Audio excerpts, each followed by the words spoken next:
യോഹന്നാന്റെ സുവിശേഷം 11-ാം അധ്യായത്തിൽ നിന്നുള്ള ബൈബിൾ ക്ലാസ്സാണ് നടന്നുകൊണ്ടിരിക്കുന്നത്. എല്ലാ മാന്യ ശ്രോതാക്കൾക്കും ഈ പ്രോഗ്രാമിലേക്ക് വന്ദനം. ഒന്ന് പ്രാർത്ഥിക്കാം. നല്ല ദൈവമേ, സ്വർഗീയ പിതാവേ, അങ്ങയുടെ വചനം ഞങ്ങൾക്ക് തന്നതിനാൽ അങ്ങയെ ഞങ്ങൾ സ്തുതിക്കുന്നു. അങ്ങ് എല്ലാവരെയും കാണുന്നുണ്ട്. എത്രയായിരം പേര് ഇപ്പോൾ പ്രാർത്ഥനയിൽ കണ്ണുകൾ അടച്ചിട്ടുണ്ട്, ദൈവസന്നിധിയിൽ വന്നിട്ടുണ്ടെന്ന് ഞങ്ങൾ അറിയുന്നില്ല. ഞങ്ങൾ ഇവരെ എല്ലാവരെയും അനുഗ്രഹിക്കുന്നു. അവർക്ക് ഇന്ന് പകൽ അനുഗ്രഹമാക്കി തീർക്കണമേ, ആരോഗ്യകരമാക്കി തീർക്കണമേ, സമാധാനവും സന്തോഷവും നൽകണമേ. നിന്റെ വചനത്തിന്റെ എല്ലാ ബ്ലെസ്സിങ്സ്, എല്ലാ അനുഗ്രഹങ്ങളും നിന്റെ ജനത്തിന്റെ മേൽ വരുമാറാകണമെന്ന് പ്രാർത്ഥിക്കുന്നു, യേശുവിൻ നാമത്തിൽ തന്നെ. നമ്മൾ ഇന്നത്തെ ക്ലാസ് കഴിഞ്ഞ ദിവസങ്ങളിൽ പഠിച്ചു പോകുന്നതിന്റെ ഒരു എല്ലാം കൂടെ ചേർത്തുള്ള ഒരു സന്ദേശമാണ്, ഒരു കൺക്ലൂഷൻ എന്ന് പറയാം. യോഹന്നാന്റെ സുവിശേഷം 11-ാം അധ്യായത്തിൽ 3 പ്രധാന കഥാപാത്രങ്ങൾ: 1 മാർത്ത, 2 മറിയ, 3 ലാസർ. ലാസർ എന്ന കഥാപാത്രത്തെക്കുറിച്ച് ഞാൻ നിങ്ങളെ പരിചയപ്പെടുത്തി. ചില കാര്യങ്ങൾ അതിൽ നിന്ന് പഠിക്കുവാൻ, അഥവാ ചില ചിന്തകൾ അതിൽ നിന്ന് എടുക്കാൻ ആഗ്രഹിക്കുന്നു. ഒന്നാമത്, ലാസറിനെ നാം എവിടെ കാണുന്നു? നമുക്ക് നോക്കാം. ലൂക്കോസിന്റെ സുവിശേഷം 10-ാം അധ്യായം 38 മുതലുള്ള വാക്യങ്ങൾ ഇതിനു മുമ്പ് വായിച്ചതാണെങ്കിലും വീണ്ടും വായിക്കുന്നു. നിങ്ങൾക്ക് ബൈബിൾ എടുക്കാം, 71-ാമത്തെ പേജിലേക്ക് പോകാം. ലൂക്കോസ് 38 മുതൽ. പിന്നെ യേശുവും ശിഷ്യന്മാരും യാത്ര പോകയിൽ ഒരു ഗ്രാമത്തിലെത്തി. മാർത്ത എന്നൊരു പേരുള്ള ഒരു സ്ത്രീ അവനെ വീട്ടിൽ കൈക്കൊണ്ടു. അവൾക്ക് മറിയ എന്ന ഒരു സഹോദരി ഉണ്ടായിരുന്നു. അവൾ കർത്താവിന്റെ കാൽക്കൽ ഇരുന്ന് അവന്റെ വചനം കേട്ടുകൊണ്ടിരുന്നു. മാർത്തയോ വളരെ ശുശ്രൂഷയാൽ കുഴങ്ങിയിട്ട് അടുക്ക വന്നു. കർത്താവേ, എന്റെ സഹോദരി ശുശ്രൂഷയ്ക്ക് എന്നെ തനിച്ചു വിട്ടിരിക്കുന്നതിൽ നിനക്ക് വിചാരമില്ലയോ? എന്നെ സഹായിപ്പാൻ അവളോട് കൽപ്പിച്ചാലും എന്ന് പറഞ്ഞു. കർത്താവ് അവളോട്, മാർത്തയെ മാർത്തയെ, നീ പലതിനെ ചൊല്ലി വിചാരപ്പെട്ടും മനം കലങ്ങിയും ഇരിക്കുന്നു. എന്നാൽ അല്പമേ വേണ്ടൂ, അല്ല ഒന്ന് മതി. മറിയ നല്ല അംശം തിരഞ്ഞെടുത്തിരിക്കുന്നു, അതാരും അവളോട് അപഹരിക്കയില്ല. ലാസർ ഇവിടെ അസാന്നിധ്യം കൊണ്ടാണ് ശ്രദ്ധിക്കപ്പെടുന്നത്. ഇവിടെ ഇപ്പോൾ ലോകത്തിലെ ഏറ്റവും വലിയ വ്യക്തി ഇവരുടെ വീട്ടിൽ വന്നിരിക്കുന്നു. ആരാണ്? യേശു, ദൈവപുത്രൻ. ഇവിടെ ഇപ്പോൾ എന്ത് നടക്കുന്നു? ബൈബിൾ ക്ലാസ്, വചനധ്യാനം നടക്കുന്നു. യേശു പഠിപ്പിക്കുന്നു. ഞാൻ നിങ്ങളോട് ബൈബിൾ പഠിപ്പിക്കുമ്പോൾ നിങ്ങൾ ബഹുമാനത്തോടുകൂടി അത് പഠിക്കുന്നു. ഇവിടെ നോക്കൂ, സാക്ഷാൽ വചനത്തിന്റെ ഉടമസ്ഥൻ വചനം പഠിപ്പിക്കുന്ന എന്ത് മനോഹരമായിരിക്കും. അത് ടെലിവിഷനിൽ കൂടിയല്ല, നേരിട്ട് ലാസറിന്റെ വീട്ടിൽ ക്ലാസ് എടുക്കുന്നു. ലാസർ എവിടെ? എന്ത് ന്യായങ്ങൾ അതിന് പറഞ്ഞാലും അതൊന്നും ന്യായീകരിക്കാവുന്ന ന്യായങ്ങളല്ല. സമയമില്ലാത്തത് കൊണ്ടാണ് ഞാൻ യോഗത്തിന് വരാത്തത് എന്ന് പറയുന്ന ആളുകൾ വളരെ സൂക്ഷിച്ചു വേണം അങ്ങനെ പറയാൻ.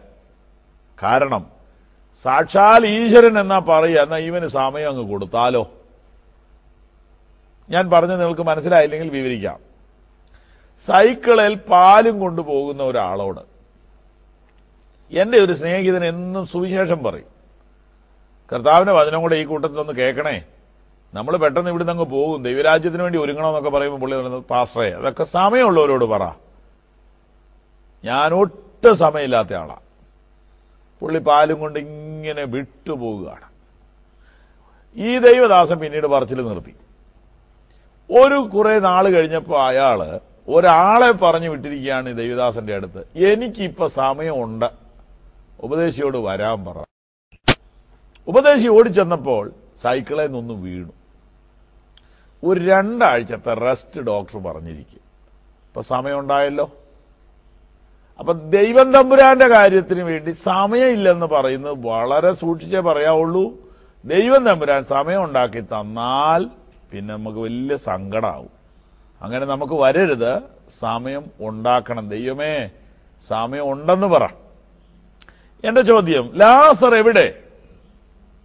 ഇനിയും ലാസറിന്റെ അസാന്നിധ്യം അവിടെ ശ്രദ്ധിക്കപ്പെടുന്നു. കാരണം മാർത്ത പറയുന്ന പ്രശ്നം എന്താണ്? ഷോപ്പിങ്ങിന് പോകാനും കുക്കിങ്ങിനും ക്ലീനിങ്ങിനും ഞാൻ ഒരാളേ ഉള്ളൂ, എന്നെ സഹായിക്കാൻ ആരുമില്ല. ഇതല്ലേ ഇവിടുത്തെ പ്രശ്നം. അപ്പം ലാസർ അവിടെ ഉണ്ടായിരുന്നെങ്കിൽ കുറച്ച് കാര്യങ്ങളൊക്കെ ചെയ്യാമായിരുന്നല്ലോ. അപ്പൊ ലാസർ എവിടെ?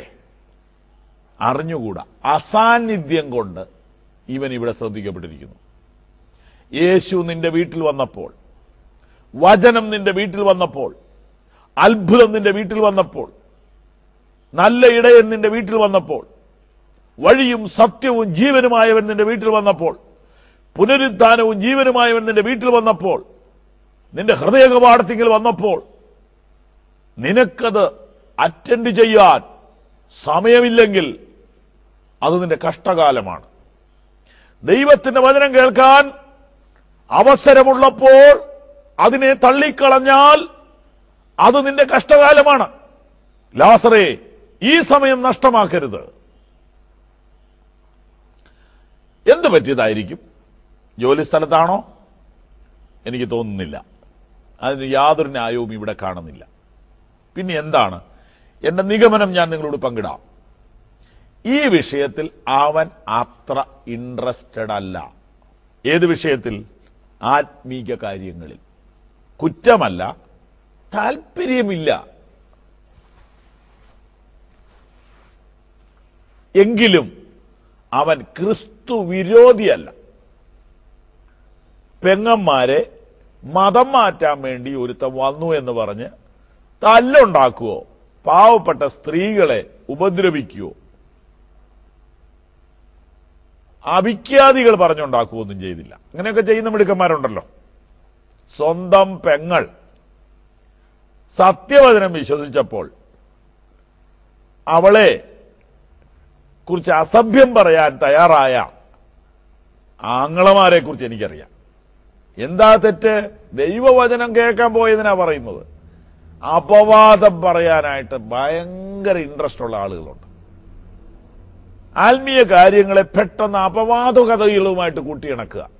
ഈ ഒരു പൊതു മാധ്യമത്തിലൂടെ അതിൽ കൂടുതൽ ഞാൻ പറയുന്നില്ല. ഇത് വേണമെങ്കിൽ ഈ ലാസർ പറഞ്ഞു വരുത്തേണ്ടതല്ലേ? അങ്ങനെയൊന്നും ചെയ്തില്ല, ദോഷമൊന്നും ചെയ്തിട്ടില്ല. ഈ സമൂഹത്തിൽ അങ്ങനെയുള്ളവരുണ്ട്. ഒന്ന്, യേശുവിന്റെ വചനങ്ങളോട് ആർത്തിയുള്ളവരും സ്നേഹമുള്ളവരുമായ ഒരു ഗ്രൂപ്പ്. രണ്ട്, എനിക്ക് ഗുണവും വേണ്ട ദോഷവും വേണ്ട, ഞാൻ എൻ്റെ കാര്യം നോക്കി പോവുക, ഞാൻ ഒന്നിനും ഉപദ്രവമില്ല. മൂന്നാമത്തെ ഗ്രൂപ്പ്, വേണ്ട, ഈ മാർഗം ഇവിടെ വേണ്ട, ഉപദ്രവിക്കുക, തല്ലുക, കൊല്ലുക, ചീത്ത പറയുക, അപവാദം പറയുക. ലാസർ ഈ വിഷയത്തിൽ വലിയ തൽപരനല്ലെന്ന് വേണം നമുക്ക് മനസ്സിലാക്കാൻ. പക്ഷേ വീട്ടിൽ ഈ ബൈബിൾ ക്ലാസ് നടക്കുന്നവൻ അവന് എതിരുമല്ല. ഇങ്ങനെയൊക്കെയുള്ള ധാരാളം ശ്രോതാക്കൾ ഞങ്ങളുടെ കൂട്ടത്തിലുണ്ട്. എന്നോടൊരു ഒരു മനുഷ്യൻ പറഞ്ഞു, എൻ്റെ അമ്മയും എൻ്റെ ഭാര്യയും നിങ്ങളുടെ പ്രോഗ്രാം കാണുന്നുണ്ട്, പക്ഷെ ഞാൻ കാണുന്നില്ല, എനിക്ക് വലിയ താല്പര്യമില്ല, ഞാൻ ദൈവമുണ്ടെന്നൊന്നും വിശ്വസിക്കുന്നില്ല. ഓക്കെ, എന്നാലും ആ മനുഷ്യൻ ടെലിവിഷൻ തല്ലിപ്പൊട്ടിച്ചില്ലല്ലോ, വീട്ടിലുള്ളവരിത് കാണുന്നതിനെ തടഞ്ഞില്ലല്ലോ. അതൊരു നല്ല കാര്യമാണ്. ലാസർ ഉപദ്രവമൊന്നും ചെയ്തില്ല, പക്ഷേ അദ്ദേഹത്തിന് ഇതിന് താല്പര്യമില്ലായിരുന്നു, സമയമില്ലായിരുന്നു. ലാസറിനെ കുറിച്ച് നാം കാണുന്ന ഒന്നാമത്തെ കാര്യം അതാണ്. രണ്ടാമത് നാം ലാസറിനെ കുറിച്ച് കാണുന്നത് 11-ാം അധ്യായത്തിലാണ്. നമുക്ക് നോക്കാം. യോഹന്നാന്റെ സുവിശേഷം 11-ാം അധ്യായം. മറിയയുടെയും അവളുടെ സഹോദരി മാർത്തയുടെയും ഗ്രാമമായ ബഥനിയിലെ ലാസർ എന്നൊരുത്തൻ ദീനമായി കിടന്നു. രണ്ടാമത് നമ്മൾ ഇവനെ കാണുന്നത് രോഗക്കിടക്കയിലാണ്. അപ്പൊ ഇപ്പൊ ഇവനെങ്ങും പോകാനൊക്കില്ല. ഇപ്പൊ യേശു വന്നവൻ വീട്ടിൽ കാണും, കാരണം വയ്യ. അപ്പോൾ ഇവനെ നാം ഇപ്പോൾ കാണുന്നു, അവനിപ്പോ സമയമുണ്ട്, അവൻ വീട്ടിലുണ്ട്. ഇവന് സുഖമില്ലെന്നുള്ള കാര്യം യേശുവിനെ അറിയിക്കുമ്പോൾ ഉപയോഗിക്കുന്ന പദം ശ്രദ്ധിച്ചേ. ആ സഹോദരിമാർ അവന്റെ അടുക്കൽ ആളയച്ചു, കർത്താവേ, നിനക്ക് പ്രിയനായവൻ ദീനമായി കിടക്കുന്നു. നിനക്കു പ്രിയനായവൻ. ബൈബിളിൽ ഇവനും യേശുവുമായി കണ്ടുമുട്ടിയതായി ഒരിടത്തും കാണുന്നില്ല. എന്നാൽ സഹോദരിമാരെ കണ്ടതും അവിടെ വചനം പറഞ്ഞതും എല്ലാം കാണുന്നുണ്ട്. അപ്പോൾ പിന്നെ ലാസർ എങ്ങനെ യേശുവിന് പ്രിയനായി? ഉത്തരം, ഈ സ്ത്രീകൾ, വിശേഷാൽ സ്ത്രീകൾക്ക് വിശ്വാസത്തിലേക്ക് വന്നാൽ പിന്നെ അവരുടെ ഏറ്റവും വലിയ ആഗ്രഹം എന്താണെന്നറിയാവോ? അവരുടെ ആങ്ങളമാര്, ചേട്ടായി, അനിയൻ, ഭർത്താവ്, അപ്പൻ, ഇവരൊക്കെ യേശുവിനെ അറിയണം. ഇവരൊക്കെ ഈ സത്യം അറിയണം. ഇതിനുവേണ്ടി അവർ കരയുകയും പ്രാർത്ഥിക്കുകയും നിലവിളിക്കുകയും ചെയ്യുകയാണ്. അപ്പൊ ഞാനിങ്ങനെ വിശ്വസിക്കുന്നു, മാർത്തയും മറിയയും എപ്പോഴും കർത്താവിനോട് പറയും, കർത്താവേ, ഞങ്ങളുടെ ലാസറിനെ ഒന്ന് ഓർക്കണേ, അവനെ ഒന്ന് വിളിക്കണേ, അവനെ ഒന്ന് വിളിക്കണേ, അവനെ ഒന്ന് ശരിയാക്കി എടുക്കണേ, അവനൊന്ന് നന്നായി കാണാൻ വേണ്ടി കർത്താവേ നീ സഹായിക്കണേ എന്ന് എപ്പോഴും പറയും. അതുകൊണ്ട് തന്നെ യേശു ഇവരെ കണ്ട ഉടനെ ചോദിക്കും, ലാസർ എങ്ങനെയുണ്ട്? ഞങ്ങൾ അങ്ങനെയാ ചെയ്യാറ്. ഞങ്ങളുടെ എത്രയോ പേര് പറഞ്ഞിട്ടുണ്ട്, പാസ്റ്ററെ, ഞങ്ങളുടെ അച്ചാച്ചനൊന്ന് ശരിയാകാൻ വേണ്ടി പ്രാർത്ഥിക്കണം, ചേട്ടനൊന്ന് ശരിയാകാൻ വേണ്ടി പ്രാർത്ഥിക്കണം, മദ്യപാനം ഒന്ന് മാറാൻ വേണ്ടി പ്രാർത്ഥിക്കണം, സ്വഭാവ ദൂഷ്യങ്ങളൊന്ന് മാറാൻ വേണ്ടി പ്രാർത്ഥിക്കണം, രക്ഷിക്കപ്പെടാൻ വേണ്ടി പ്രാർത്ഥിക്കണം, യേശുവിനെ അറിയാൻ വേണ്ടി പ്രാർത്ഥിക്കണം, പ്ലീസ് ഒന്ന് പ്രാർത്ഥിക്കണേ. അങ്ങനെയുള്ളവരെ കണ്ട ഉടനെ ഞങ്ങൾ ആ വ്യക്തിയെ കണ്ടിട്ടില്ലെങ്കിൽ പോലും ആദ്യം ചോദിക്കുന്നത്, എവിടെ ആന്റണി, സുഖമായിട്ടിരിക്കുന്നു? ആ, ഒരു ഇച്ചിരി മാറ്റമുണ്ട്. ഈ ബന്ധമാണ് ഇവിടെ കാണുന്നത്. കർത്താവേ, നിനക്ക് പ്രിയനായവൻ. നമ്മളെപ്പോഴും ഡിസ്കസ് ചെയ്യുന്ന കഥാപാത്രം ഇപ്പത്തെ ബെഡിലാണ്. യേശുവിന്റെ പ്രതികരണം നമുക്ക് നോക്കാം. ഈ ദീനം മരണത്തിനല്ല, ദൈവത്തിനും മഹത്വപ്പെടേണ്ടതിന്, ദൈവത്തിന്റെ മഹത്വത്തിനായിട്ടത്രേ. യേശു പിന്നെയും 2 ദിവസം കൂടെ അവിടെ തന്നെ ഇരുന്നു. ഇതൊരു ആത്മീയ പാഠമായതുകൊണ്ട് ഞാൻ വ്യാഖ്യാനിച്ച് പറയട്ടെ, ശ്രദ്ധിച്ച് കേൾക്കുക. യേശു എന്താ പറഞ്ഞെന്നറിയാമോ? ഓടിച്ചെന്ന് ഇപ്പൊ പ്രാർത്ഥിച്ച് പനി അങ്ങ് മാറിയാലൊന്നും ഇവൻ ശരിയാവില്ല. ഇവൻ പിന്നെയും പഴയ പോലെ പോവും. ഇവന് ദൈവവചനത്തോടും ആത്മീയ കാര്യങ്ങളോടും ഒരു താല്പര്യമാണ് വരേണ്ടത്. ഇപ്പൊ പെട്ടെന്ന് പനി മാറിയോടൊന്നും പ്രശ്നം തീരുന്നില്ല. യേശു ഉടനെ പോയില്ല. ഈ അസുഖം കൂടി, അവൻ മരിച്ചു. യേശു അവിടെ ചെന്നു, യേശു അവനെ ഉയർപ്പിച്ചു. ഇനി നമുക്ക് നോക്കാം 12-ാം അധ്യായം 1-ാം വാക്യം. ഈ 3 സ്ഥലത്താണ് ഇവരെ കുറിച്ച് കാണുന്നുള്ളൂ. 3-ാം ഭാഗം. യേശു മരിച്ചവരിൽ നിന്ന് ഉയർപ്പിച്ച ലാസർ പാർത്ത ബഥന്യയിലേക്ക് യേശു പെസഹയ്ക്ക് 6 ദിവസം മുമ്പ് വന്നു. അവിടെ അവർ അവന് ഒരു അത്താഴം ഒരുക്കി. മാർത്ത ശുശ്രൂഷ ചെയ്തു. ലാസരോ അവനോടുകൂടെ പന്തിയിലിരുന്നവരിൽ ഒരുത്തനായിരുന്നു. ലൂക്കോസ് 10 യേശു വീട്ടിൽ ചെന്നപ്പോൾ ലാസർ ഇല്ല. യോഹന്നാൻ 11 ലാസർ വീട്ടിലുണ്ട്, പക്ഷെ യേശു വന്നില്ല, ഇച്ചിരി കഴിഞ്ഞു വരാമെന്ന് പറഞ്ഞു. യോഹന്നാൻ 12 ലാസർ ഉയർത്തെഴുന്നേറ്റു. ഒരു വലിയ ഡിന്നർ വെച്ചിരിക്കുകയാണ്. യേശു വന്നു. നോക്കൂ, ലാസർ പന്തിയിലുണ്ട് എന്ന് പറഞ്ഞാൽ യേശുവിന്റെ തൊട്ടടുത്തിരിപ്പുണ്ട്. ഇനി ഒരിക്കലും അവൻ യേശുവിനെ വിട്ടുപോകയില്ല. മറ്റെല്ലാറ്റിനേക്കാളും അവന് പ്രധാനം ഇനി യേശു അവന്റെ വചനവുമാണ്. മുന്നമേ അവന്റെ രാജ്യവും നീതിയും അന്വേഷിപ്പീൻ എന്ന് കർത്താവ് പറഞ്ഞു. നമ്മുടെ ജീവിതത്തിന്റെ മുൻഗണന എല്ലാറ്റിനേക്കാളും പ്രാധാന്യതയോടുകൂടെ യേശുവിനെ അനുഗമിക്കുക, അനുസരിക്കുക. ഇത് ശ്രേഷ്ഠമാണ്, ഇത് ഉന്നതമാണ്. ഒരു സംഭവം കൂടെ കാണിക്കാം. യോഹന്നാന്റെ സുവിശേഷം 11-ാം അധ്യായം 44-ാം വാക്യം. മരിച്ച ലാസർ പുറത്തു വന്നു. അവന്റെ കാലും കൈയും ശീല കൊണ്ട് കെട്ടിയും മുഖം റൂമാൽ കൊണ്ട് മൂടിയുമിരുന്നു. ഇത് ശവം അടക്കുമ്പോൾ ചെയ്യുന്നൊരു കാര്യമാണ്, യഹൂദന്മാരുടെ രീതിയാണ്. കയ്യും കാലും ശീല കൊണ്ട് കെട്ടിയും മുഖം റൂമാല് കൊണ്ട് മൂടിയും ഇരുന്നു. ഉയർത്തെഴുന്നേറ്റ് വന്നപ്പോൾ അങ്ങനെ തന്നെ ഇരിക്കുക. അതെന്താ?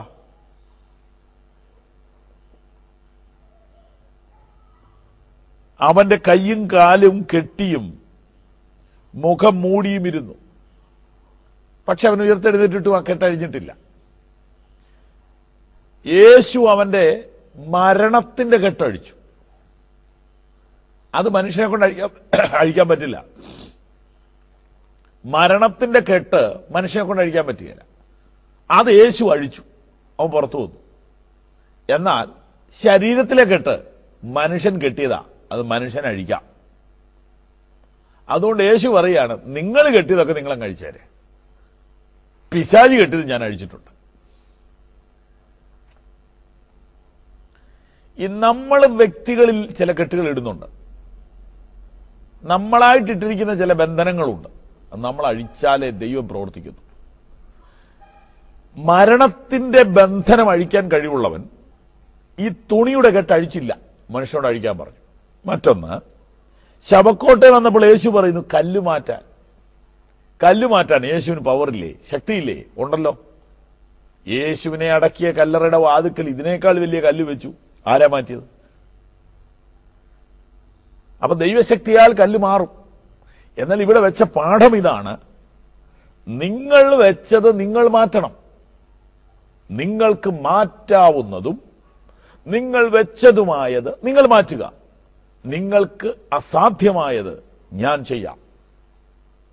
ഇവിടെ ഒരു പാഠമുള്ളത്, നമുക്ക് ചെയ്യാൻ കഴിയുന്ന കാര്യം നമ്മൾ ചെയ്യണം. നമുക്ക് ചെയ്യാൻ കഴിയാത്ത കാര്യത്തിന് ദൈവത്തെ വിളിക്കണം. നിങ്ങൾക്ക് അസാധ്യമായത് ദൈവം സാധിപ്പിക്കും. എന്നാൽ നിങ്ങളുടെ കടമ നിങ്ങൾ ചെയ്തേ പറ്റൂ. ചെയ്യാൻ കഴിയുന്നത് ചെയ്യുക, ചെയ്യാൻ കഴിയാത്തത് യേശുവിനോട് പറയുക. ലാസറിനോടുള്ള ബന്ധത്തിൽ ഒരു സന്ദേശം കൂടിയുണ്ട്. അവന്റെ കെട്ടഴിപ്പീൻ, അവൻ പോകട്ടെ, യേശു വിളിച്ചു പറയുക. ശ്രദ്ധിക്കൂ, മരിച്ചുപോയ ലാസർ അടക്കം കഴിഞ്ഞു. 4 ദിവസം കഴിഞ്ഞ് യേശു വന്നു, കല്ലറയിൽ ചെന്നു, കല്ല് മാറ്റാൻ പറഞ്ഞു. കല്ല് മാറ്റി. യേശു വിളിച്ചു പറഞ്ഞു, ലാസറേ പുറത്തു വാ. അവൻ പുറത്തു വന്നു. പക്ഷെ കെട്ടിയിട്ടിരിക്കുക. കൈ കെട്ടിയിട്ടുണ്ട്, കാല് കെട്ടിയിട്ടുണ്ട്, മുഖം മൂടിയിട്ടുണ്ട്, മൊത്തം തുണി കൊണ്ട് ചുറ്റിയിരിക്കുക.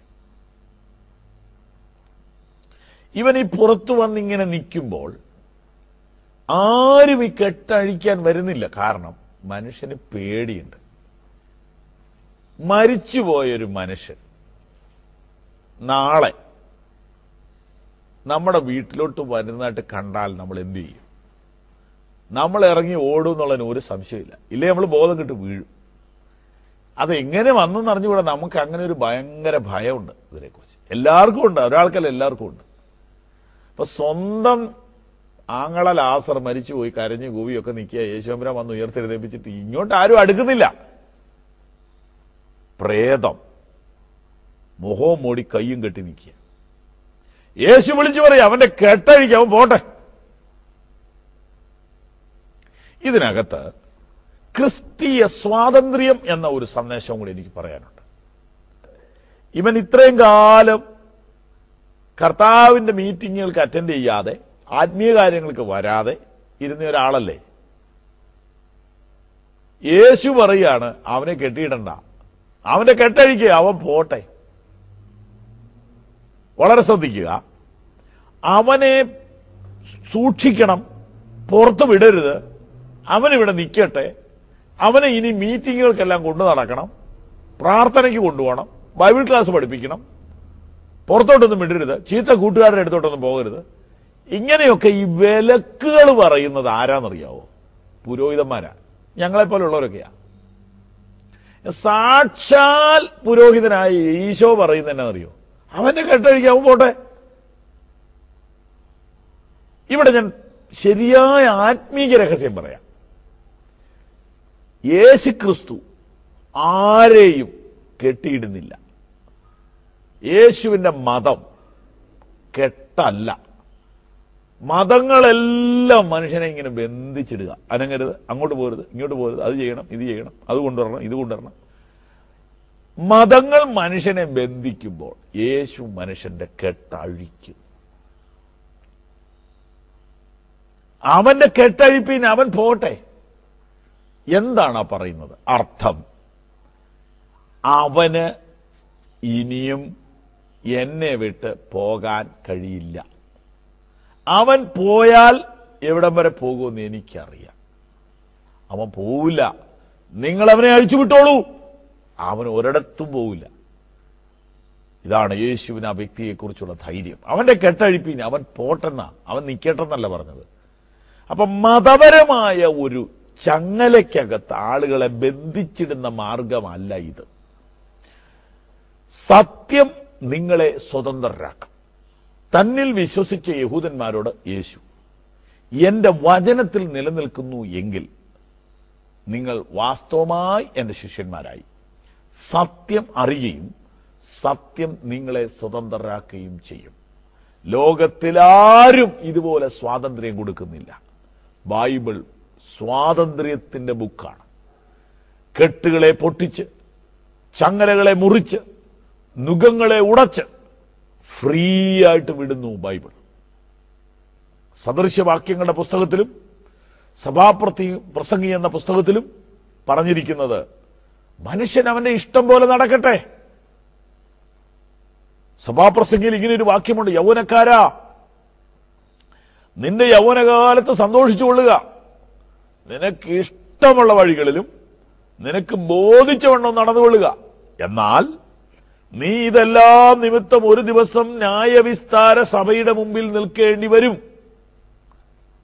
പ്രിയപ്പെട്ടവരെ, ലാസറിനെ കുറിച്ചുള്ള ഈ ചിന്തകൾ അവസാനിപ്പിക്കുമ്പോൾ ഞാൻ നിങ്ങളോട് പറയട്ടെ, ഇതുപോലെ സ്വാതന്ത്ര്യം അപ്പൻ തരൂല്ല, അമ്മ തരില്ല, ലോകത്തിൽ ആരും തരില്ല.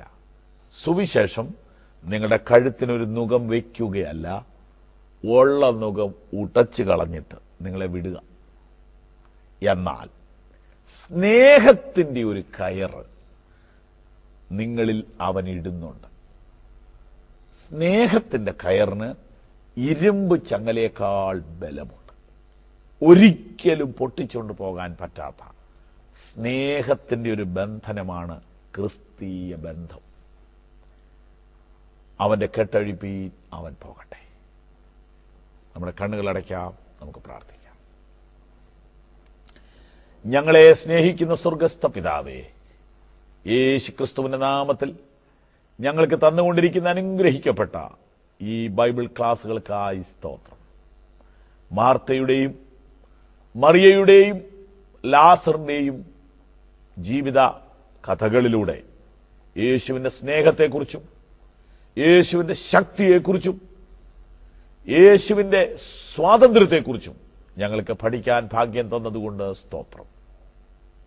ലാസർ വളരെ അവസരങ്ങളുണ്ടായിട്ടും അത് നഷ്ടപ്പെടുത്തി. ഒടുവിൽ കർത്താവ് അവനെ മരണത്തിന്റെ താഴ്വരയിലൂടെ കടത്തിവിട്ട് ഒരൽപ്പം ദുഃഖം വന്നെങ്കിലും വീണ്ടും സന്തോഷത്തിലേക്ക് തിരികെ കൊണ്ടുവന്നിട്ട് അവനെ തളച്ച് ബന്ധിച്ചിടാതെ പൂർണ്ണ സ്വാതന്ത്ര്യം കൊടുത്ത് കർത്താവിന്റെ സ്നേഹത്തിൽ അവനെ നിർത്തിയ ആ വിലപ്പെട്ട അധ്യായങ്ങൾ ഞങ്ങൾക്ക് പഠിപ്പാൻ കൃപ തന്നതുകൊണ്ട് സ്തോത്രം. കർത്താവേ, ഈ വചനം കേൾക്കുന്ന എല്ലാ വ്യക്തികൾക്ക് വേണ്ടി അടിയൻ പ്രാർത്ഥിക്കുന്നു. പൂർണ്ണ സ്വാതന്ത്ര്യം അവർക്ക് ലഭിക്കാനിടയാക്കണമേ. കർത്താവിന്റെ വചനത്തോടുള്ള വലിയ സ്നേഹം വർദ്ധിപ്പിക്കണമേ. മറ്റൊന്നിനും സമയമില്ലെന്ന് പറഞ്ഞ് മാറാതെ വചനത്തിനു വേണ്ടി ഒരു സമയം എല്ലാവർക്കും കൊടുക്കണമേ. സത്യം അറിയാനുള്ള താല്പര്യം കൊടുക്കണമേ. വചനം അനുസരിപ്പാൻ ജനത്തെ ഒരുക്കണമേ. നിന്റെ വചനത്തിന് സത്യത്തിനായിട്ട് ഒരു ഗ്രൂപ്പിനെ നീ വേർതിരിക്കാൻ പോകുന്നതിനാൽ സ്തോത്രം ചെയ്യുന്നു. അങ്ങ് നൽകുന്ന സ്വാതന്ത്ര്യം നിന്റെ ജനം അനുഭവിപ്പാനിടയാക്കണമേ. യേശു കർത്താവിന്റെ നാമത്തിൽ ഈ പ്രാർത്ഥന കേൾക്കണമേ. ആമേൻ. നിങ്ങൾ ഞങ്ങളെ ശ്രദ്ധിച്ച് കേട്ടതിന് വളരെ നന്ദിയുണ്ട്. നിങ്ങളുടെ കത്തുകൾക്കായി ഞങ്ങൾ കാത്തിരിക്കുന്നു. നിങ്ങളുടെ പ്രാർത്ഥനാവിഷയങ്ങൾ അറിയിക്കണം. നിരാശയോ ദുഃഖമോ കടഭാരമോ രോഗമോ പ്രയാസമോ എന്തുമാകട്ടെ, ഈ പ്രോഗ്രാം കഴിയുമ്പോൾ തന്നെ വിളിച്ചാൽ ഞങ്ങളിൽ ഇതിന്റെ സംഘാടകരായ ദൈവദാസന്മാരുടെ നമ്പറുകൾ ഇതിനകത്തുണ്ട്. ആരെയെങ്കിലും വിളിക്കുക. നിശ്ചയമായും ടെലിഫോണിലൂടെ ഞങ്ങൾ നിങ്ങൾക്ക് വേണ്ടി പ്രാർത്ഥിക്കും. ഒരുപാട് പേരങ്ങനെ പ്രാർത്ഥിച്ച് സൗഖ്യം ലഭിച്ചു.